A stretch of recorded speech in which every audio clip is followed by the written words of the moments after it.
Sama ketika kabeh.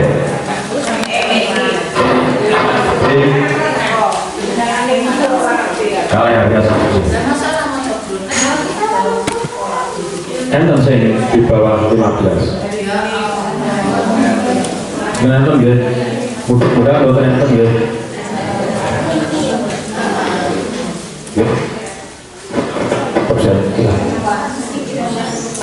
Piye caranya mempertahankan PA ini boten di bawah 15 atau di bawah 60 utawi HbA 1C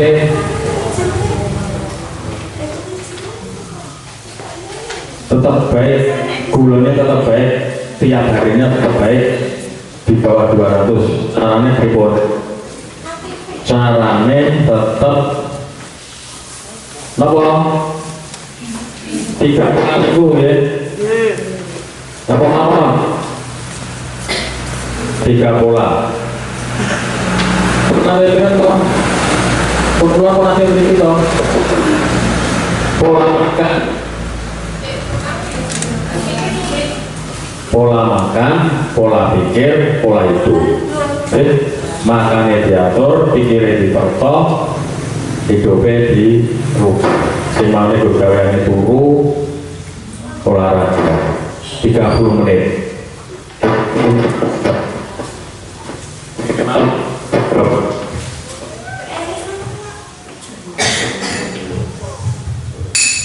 Minimal 30 menit ya. Jadi untuk mencegah jangan sampai itu terjadi penurunan LFT-nya tadi atau HbA1-nya HbA1C-nya tetap baik, harus 3 bulan dijaga biar nilai dilaksanakan karena jenengan itu menyandang penyakit kronis itu terus menerus bisanya terkendali gitu. Jangan sampai putus ikut prolamis agar terjaga terus tetap sehat, tetap stabil, akhirnya bisa beraktivitas seperti lainnya orang sehat. Nah, di sini kami akan membahas terkait kedaruratan DM atau hipertensi. Apa yang dilakukan ketika ada kedaruratan hipertensi ataupun DM?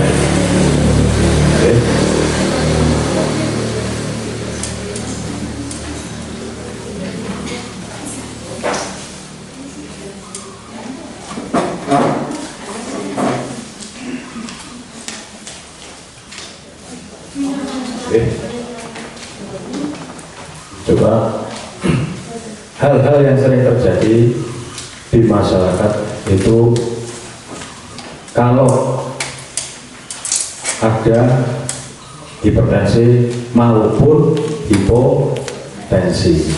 Nah, hipertensi darahnya dhuwur, nah hipotensi darahnya rendah.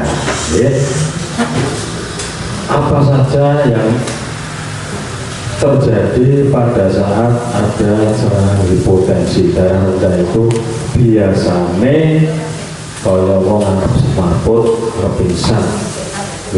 Jangan terus koncone hipertensi dewe hipotensi malah seneng, itu juga ada bahayanya. Karena apa? Karena tekanan darahnya lambat,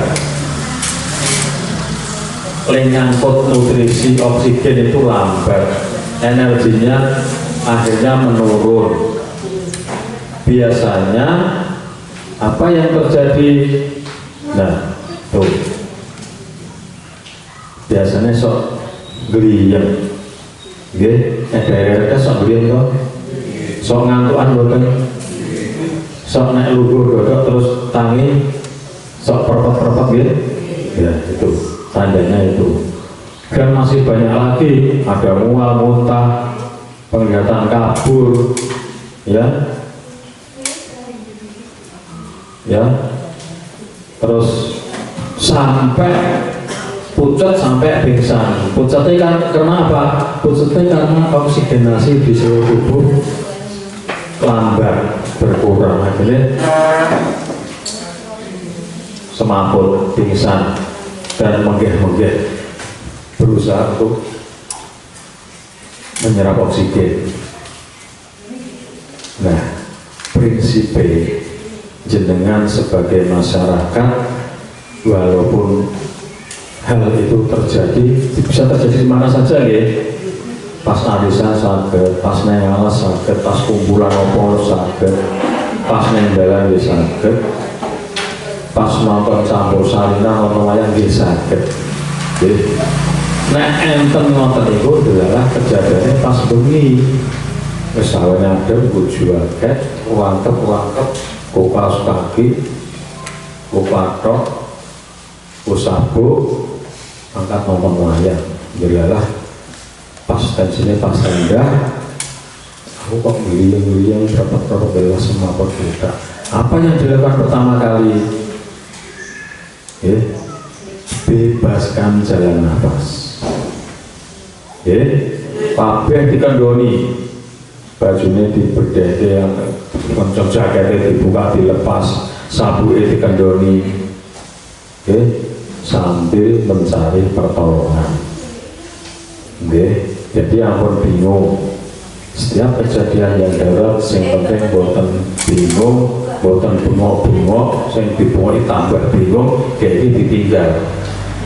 Pasnya malah ditinggal bingung. Yang penting, ini semaput. Pikiran pertama yang dilakukan, bebaskan jalan nafas. Cari tempat yang aman, yang rileks, orang dihubung-hubung, bebaskan jalan nafas, dan ambekannya lumrah kesini. Sambil ada yang lain cari pertolongan. Nonton ya? Nah, itu prinsipnya seperti itu. Tuh. Yang bisa menolong kalau hipotensi itu kakinya diangkat, kaki lebih tinggi daripada badan, kaki lebih tinggi daripada badan, untuk melancarkan darah bisa biar segera mencapai bagian atas atau otak, karena yang sangat penting adalah otak.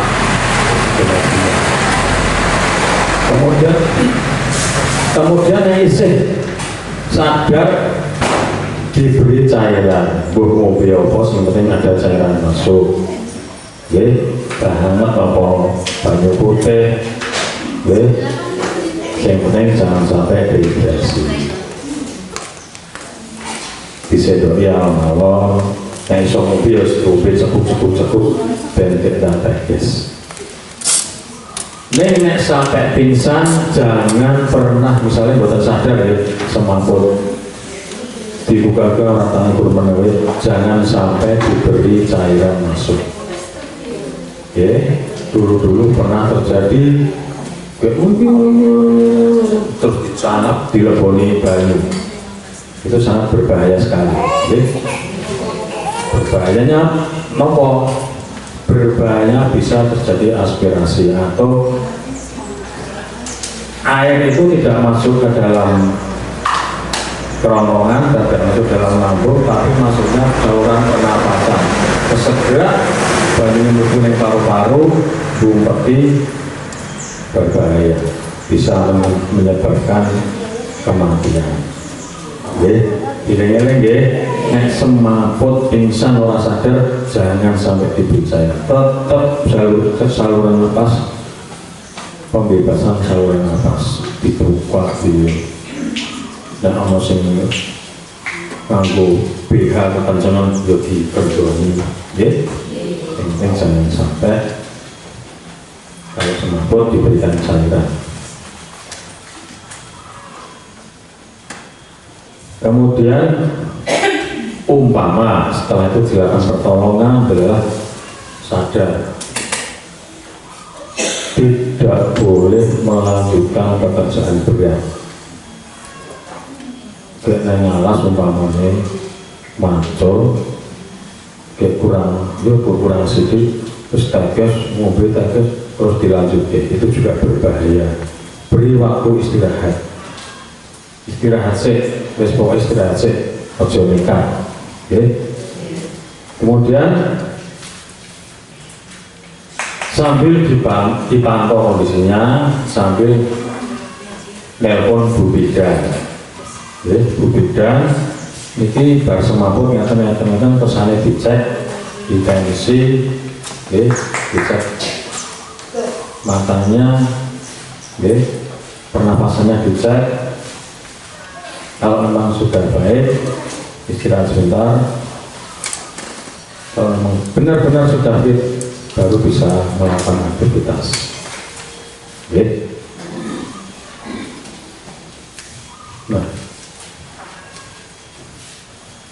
kalau hipotensi seperti itu. Kemudian kalau hipertensi itu kedaruratannya itu sudah masuk komplikasi. Kalau belum terkomplikasi, kadang-kadang tensinya dhuwur banget sampai 200, aku orang merasa apa-apa. Kan ya tensi nggak perlu. Iya lah. Tensi aku tensi itu 110, 200. Lah aku orang merasa apa-apa. Nah, itu harus hati-hati. Walaupun tidak merasakan apa-apa, tetap harus tensinya dinormalkan, distabilkan, dikendalikan, jangan sampai terlalu tinggi karena komplikasi hipertensi serangannya tiba-tiba. Tidak memandang waktu, tidak memandang tanggal, tidak memandang esok awan sore, tidak memandang posisi di mana tempatnya bisa terjadi serangan yang tiba-tiba. Karena tensinya tinggi, tidak terkena kontrol, ditoke wae, akhirnya apa? Tensinya sangat tinggi, lebih dari 180 atau 180, bawahnya per 120, itu bisa menyebabkan kedaruratan. Tiba-tiba, deg-degan, nafasnya menjamuk terus harus menaput sama, terus mulai konsen kabeh, jimper, terus kabeh itu.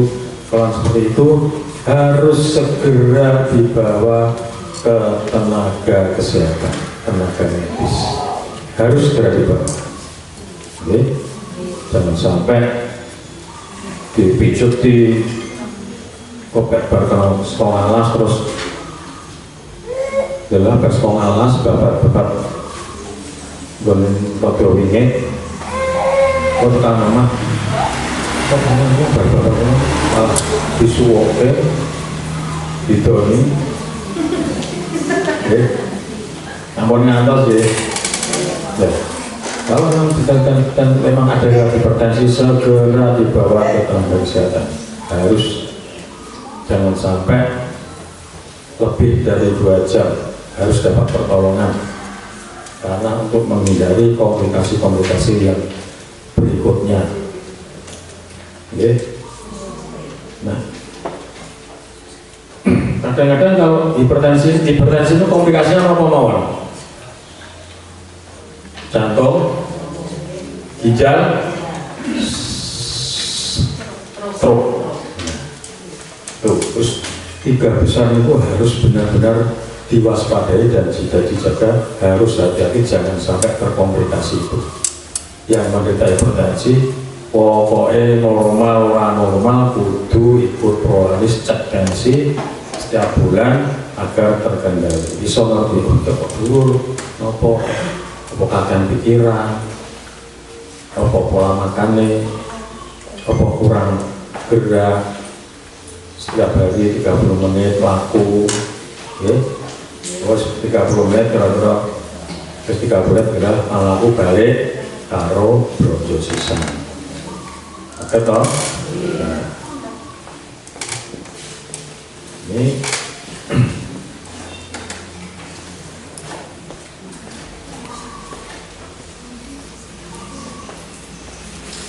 tetap ya, yang hadir di sini tetap walaupun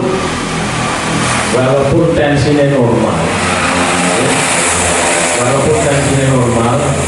misalnya tensi normal, tapi ada riwayat hipertensi, tetap harus minum obat terus, tidak boleh tidak. Obat hipertensi tidak ada efek sampingnya ke ginjal, kadang-kadang seperti ginjalnya kena, livernya kena, lambungnya kena. Jangan sampai berpikiran seperti itu. Justru dengan obat hipertensi itu bisa merawat jantungnya, ginjalnya, mencegah serangan stroke, memperbaiki sirkulasi darah, jadi aman ya, seperti ya.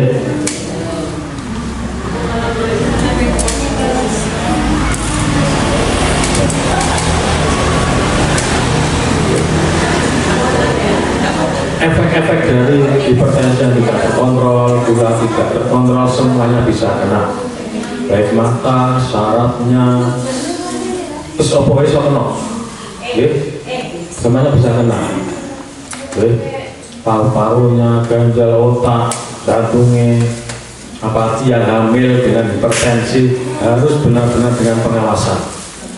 Yang hamil ada hipertensi harus dengan pengawasan karena resiko ginjalnya kena, proteinnya tinggi. Nah, kalau ada orang, misalnya jangan pas kumpul-kumpul ngeten nggih, pas kumpul-kumpul biasa enten tiyang terus ngobrol rada debat sithik, engkel-engkelan sithik. Lha kok tiba-tiba bunga-bunga orang emosi terus aku nggak pero terus dan berangkat iso harus segera dibawa ke dokter rumah sakit atau mana saja dengan tempat kesehatan. Jangan melakukan tindakan apapun, segera cari pertolongan, dibawa ke rumah sakit, puskesmas atau ke tempat pelayanan kesehatan. Serangan stroke harus ditangani pertama, jangan sampai lebih 2 jam, harus obat masuk. Ada kejadian baru saja di puskesmas, pasien pernah gejala stroke, terus ngalas, tidak pernah minum obat, tahu-tahu jatuh stroke. Ternyata stroke-nya hemoragik atau stroke karena pecahnya pembuluh darah sudah tidak ada. Makanya jangan berspekulasi. Nah, terus dari normal, terus lalu berubah, terus pegang berubah. Dan jangan takut, umpama normal dia mau berubah terus kok tidak mundur dan sini tekanan. Salah ya, tensi akan stabil pada titik normal. Ya.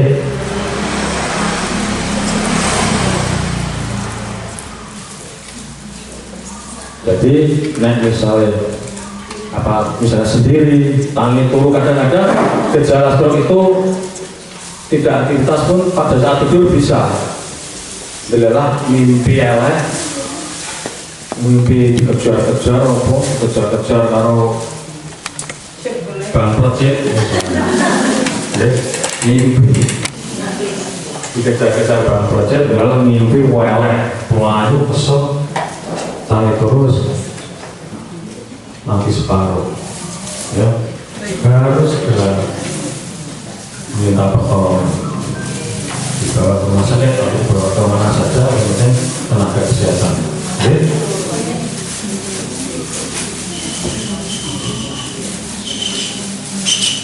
Nah, dari situ. Kemudian yang serangan jantung juga ada dari dada, ya.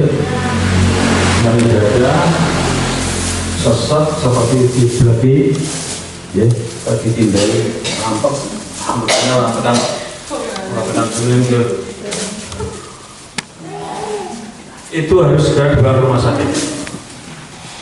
Apalagi nyeri dada sampai punggung, ya. Nyeri dada tembus buri. Itu namanya angina. Ya, nyeri banget, nyeri ya. Oh, zaman biyen wong tuwa ngarani angin duduk, gitu. Nah, angin duduk soalnya nyeri ini terus boleh lumpuhan gitu. Akhirnya jak lumpuh. Ya. Ini namanya berebet. Berebet itu jantung kan memompa darah. Jantung memompa darah ke seluruh tubuh. Ini otot jantung itu kan dia butuh darah. Ya itu karena ada sumbatan yang nggak tahu di mana akhirnya darah yang ke jantung tadi orang tekan sehingga pinggir-pinggir. Misalnya jantung ini saya ngelam jeruk nedro pinggir-pinggir orang mau darah, orang mau oksigen, orang mau makanan. Akhirnya apa? Akhirnya saya tepi-tepi itu mulai mati oksigen. Salah saya mau mati, makanya rasa nyeri, ya, rasa nyeri sampai set itu bekanannya pada di belakang, ya. Pertolongan pertama apa? Nek koyo ngono sambil ngeber minta pertolongan di ini ngeber dibatuk-batukkan. Jadi dientah-entahkan. Ini biar ada kontraksi, jantungnya biar bergerak terus, ada kontraksi. Oke, dieling-eling ya. Sambil cari pertolongan, terus batuk-batuk terus menang baik. Terus benteng, ampun, tetap minta pertolongan. Oke, karena ketoknya sepele. Kalau sampai rumah sakit ada yang bisa penanganan ICU. Jadi pemulihannya rata-rata di ICU. Jadi harus hati-hati, ya. Terus sama caranya biar dibuka IKB, jalan nafasnya dibuka. Satu dia dikandungi. Nah, gue jaket dibuka. Yang topi ini dibuka. Itu pertolongan yang darurat dan harus dengan kerjakan di tempat masing-masing di mana saja. Yang penting bebaskan jalan nafas, itu yang paling penting. Sambil yang lain gue pertolongan telepon ini di OPNC, jangan dirubung kabeh bingung, ya, dirubung kabeh bingung. Yang harus menangani yang benar-benar tahu persis. Terus dibawa ke unit gawat darurat biar cepat tertangani. Nonton ya? Kira-kira ada gambaran loh tuh. Pokoknya yang orang darurat ini yang penting prinsipnya bebaskan jalan nafas dulu. Yang semampu ojo dikai banyu. Saya sadar hipotensi tidak ibarat dan bisa kembali baik.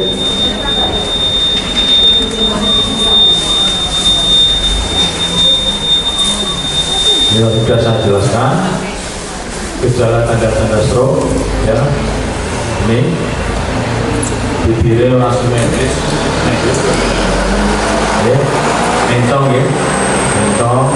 Suara pelo, ya. Kemudian ada ekstremitas itu alat berat melemah, buh kanan buh kiri, ya. Kuat tapi kenal gelas ucul, ya. Sampai belok kabur atau sampai tenang pusing sampai pingsan bisa nggak sadar, ya harus dibawa ke unit gawat darurat. Di rumah sakit sekarang sudah ada yang namanya kode stroke. Begitu ada tangan stroke, sudah ada tantangan sing noto bagaimana cara mengatasi serangan itu komplit, ya, mulai dari pemeriksaan awal sampai akhir itu sekarang sudah ada namanya kode stroke. Jadi kalau umpama ya mudah-mudahan ya, umpama ada tetangga atau dia yang stroke, ya pun kalau memang betul-betul rasa berat, telepon rumah sakit, ini mau mengirim gawat darurat dengan stroke, nanti saya sudah disiapkan, biasanya seperti itu. Ya, harus segera ya, jangan tunda-tunda.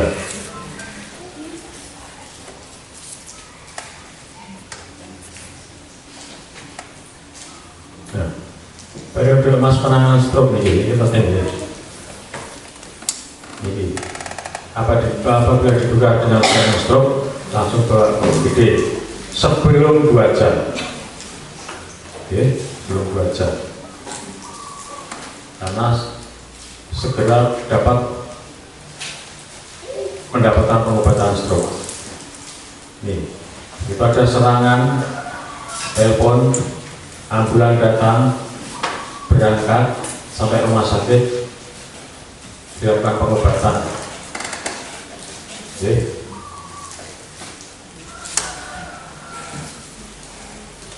Ini dari serangan ke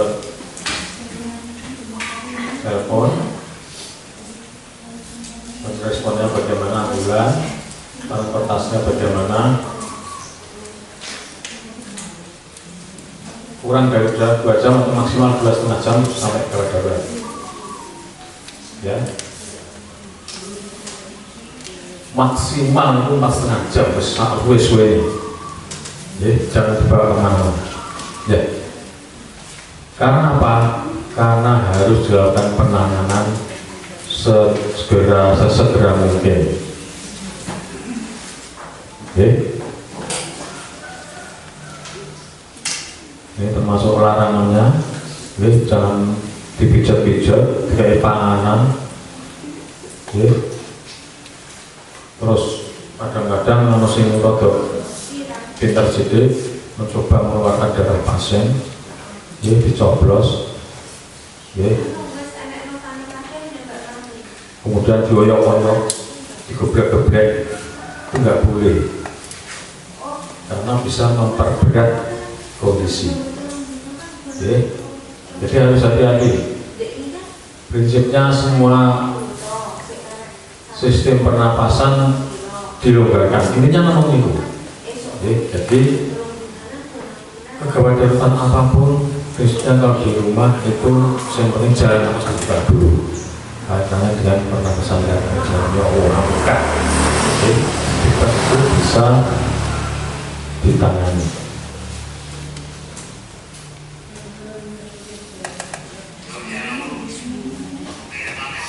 Ya,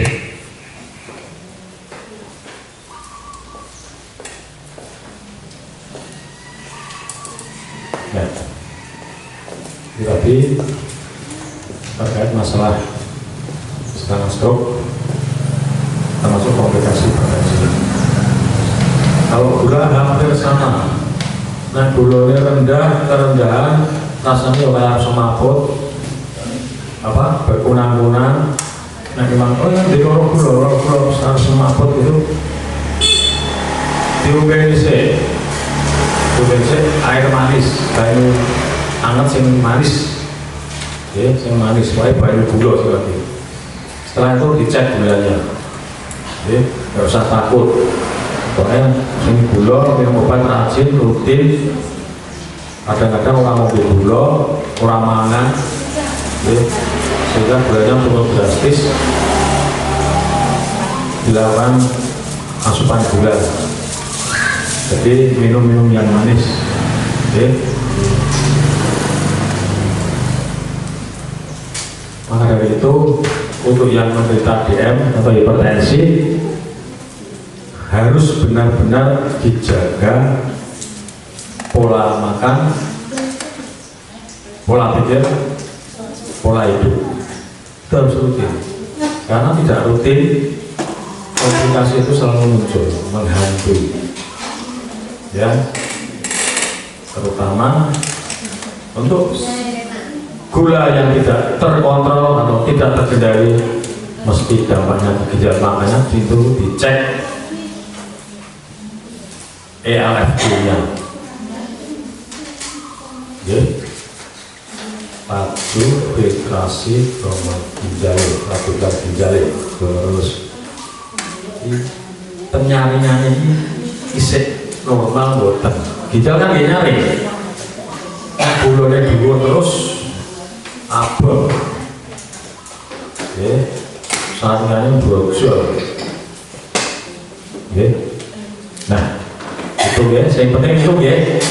Pokoknya prinsipnya ikut prolanis, jangan sampai terjadi komplikasi karena dengan prolanis gula maupun tensi terkendali. Gitu? Mudah ya? Nah, saya mohon pertahankan selalu rajin hadir pada saat kegiatan prolanis, karena dengan perlu dikontrol setiap bulan. Obat rutin, cek laporan, ya, jadi harus benar-benar disiplin terhadap diri sendiri. Ya, kalau perlu saudaranya atau tetangganya yang punya kartu BPJS yang menyandang gelar yang sama, hipertensi maupun DM, diajak ikut prolanis agar jangan sampai jadi komplikasi. Di sini bisa terkendali, mudah-mudahan semuanya tetap dalam kondisi yang stabil, sehat, sehingga aktivitas bisa seperti layaknya saudara-saudara kita yang sehat. Mungkin itu yang bisa saya sampaikan, mudah-mudahan bermanfaat. Tetap dijaga kesehatannya, dijaga 3 bulan tadi, dieling-eling, dilakukan terus, sehingga program prolanis ini bisa bermanfaat. Tanpa kedisiplinan panjenengan, prolanis ini tidak akan ada hasilnya. Nonton nggih? Semangat nggih Bapak Ibu. Mudah-mudahan tetap sehat, bahagia, awet-awet memong anak putu. Terima kasih dari kami. Wabillahi taufiq wal hidayah. Wassalamualaikum warahmatullahi wabarakatuh.